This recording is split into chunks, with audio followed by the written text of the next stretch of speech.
প্রত্যাশা করি আমাদের নেতা আমাদের কাছে ফিরে এসে আমাদের অনেক কিছু শেখাবে। আমাদের টুকুভাই সিরাজগঞ্জের মাটিতে পাও রাখা মাত্র আমাদের 100% পরিপূর্ণ হয়ে যাবে। আমরা টুকু আঙ্কেলের জন্য যে আমরা এত আগ্রহ যে বসেছিলাম যে কবে সে আমাদের মাঝে ফিরে আসবে, আমরা কবে তাকে আমাদের প্রাণের কাছে ফিরে পাবো, সেই প্রত্যাশায় আমরা যে আজকে তার খবরটা শুনেছি যে সে সিরাজগঞ্জে মানে বাংলাদেশে আসতেছে, আমরা সেই আনন্দিতভাবে আমরা যেখানে খুশি যে যেখান থেকে পারে আমরা যেভাবে সবাই চলে আসছি তা ভাষায় প্রকাশ করার মতো। সিরাজগঞ্জ মহিলা দলের পক্ষ থেকে টুকুভাইয়ের কাছে আসলে কি প্রত্যাশা আপনাদের? মহিলা দলের পক্ষ থেকে আমরা চাই যে আমাদের সিরাজগঞ্জ মহিলা দলের পক্ষ থেকে টুকুভাইকে আমরা মানে আমাদের যত মানে মহিলা দলের সুসংগঠিতভাবে গড়ে তুলুক এবং আমরা তার পাশে থেকে তার কাছ থেকে আমরা আরও অনেক সুন্দরভাবে শিখতে পারি, জানতে পারি আমরা কতটুকু রাজনীতি। আমরা তো প্রত্যাশা করি আমাদের নেতা আমাদের কাছে ফিরে এসে আমাদের অনেক কিছু শেখাবে। টুকুভাইকে আজকে বরণ করার জন্য আপনারা কতটুকু প্রস্তুতি নিয়েছেন? আমাদের সাধ্য অনুযায়ী আমরা যতটুকু আমাদের দরকার আমরা সেইটুকু প্রস্তুতিটাকে নিয়েছি। বাংলাদেশ জাতীয়তাবাদী দল বিএনপি স্থায়ী কমিটির সদস্য জনাব ইকবাল হাসান মাহমুদ টুকু সিরাজগঞ্জের শুধু সিরাজগঞ্জের না উত্তরবঙ্গের সিংহপুর হিসেবে এবং জনপ্রিয় একজন নেতা। উনি সিরাজগঞ্জে আসলে আমাদের রাজনৈতিক আস্থা অনেক ফিরে আসবে।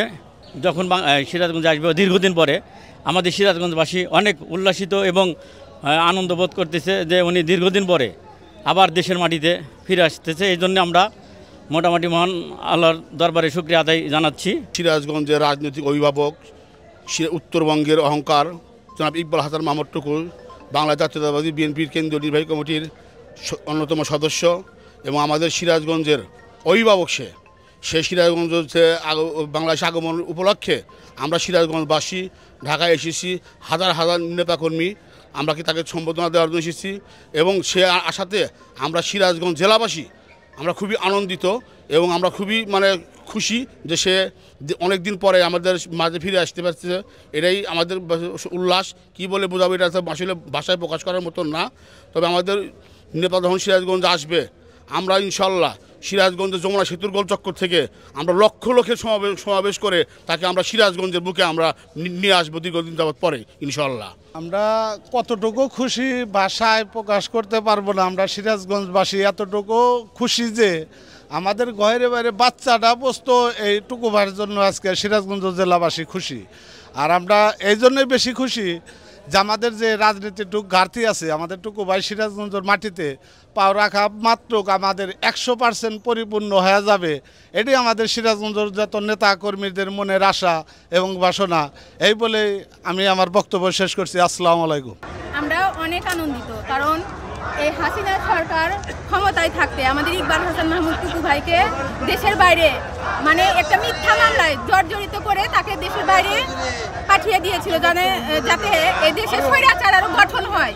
ইকবাল হাসান মাহমুদ হচ্ছে সিংহ, ঠিক আছে, তার মতো একজন মানে আপনার হচ্ছে নেতা থাকলে সিরাজগঞ্জের পুরা দেশটাই আসলে শান্তি পরীক্ষ মানে এরকম তাদের হচ্ছে স্বৈরাচার হাসিনার পক্ষে এত হচ্ছে আপনার হচ্ছে এই করা সম্ভব হতো না। আজকে আসলে আপনারা সিরাজগঞ্জবাসী কি প্রত্যাশা করছেন? আমরা প্রত্যাশা করছি যে উনি দেশে ফিরে আসুক, আমাদের সিরাজগঞ্জবাসী না পুরা বাংলাদেশের জন্যই উনি একটা গর্ব। খুশিতে আমরা সিরাজগঞ্জ থেকে এত দূর থেকে কষ্ট করে আমরা এসেছি, শুভেচ্ছা জানানো। আজকে আসলে আপনারা টুকুভাইয়ের কাছে কি প্রত্যাশা করছেন? আজকে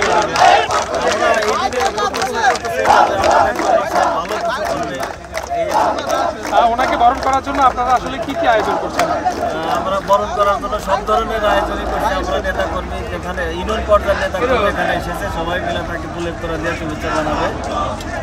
আপনাদের সিরাজগঞ্জ জেলা বিএনপির পক্ষ থেকে ওনার উদ্দেশ্যে কিছু বলার আছে না? আছে, আমার একটা বলার আছে, একটা ঘোষণা। এটা হলে এটা বিগত সরকারের আমলে এই 17 বছরে যে আমাদের নেতা কর্মীরা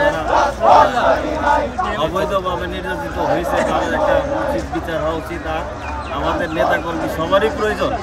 আমাদের বিগত সরকারের মতো যেন আমরা কখনোই পিছু না হাঁটি, হেনস্থা না হয় এবং আমরা টাকার পিছে না ঘুরি এবং নেতাকর্মীকে সেবা যত্ন দিব, এটাই আমার কামনা।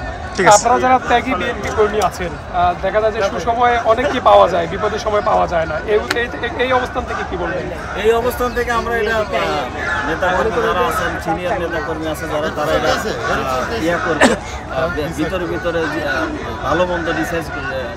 সিরাজগঞ্জ বিএনপিতে মানে অনুপ্রবেশকারীদের যাতে ঢুকতে না পারে এই বিষয়ে আপনারা কতটুকু এটা আমরা 100% এটা আমার পদক্ষেপ নেওয়া আছে, 100% এটা পদক্ষেপ থাকে, কারণ লীগের লোকজন বিএনপিতে না ঢুকতে পারে, সবার এটা সচেতন থাকতে হবে। একদম জেলা থেকে শুরু করে উপজেলা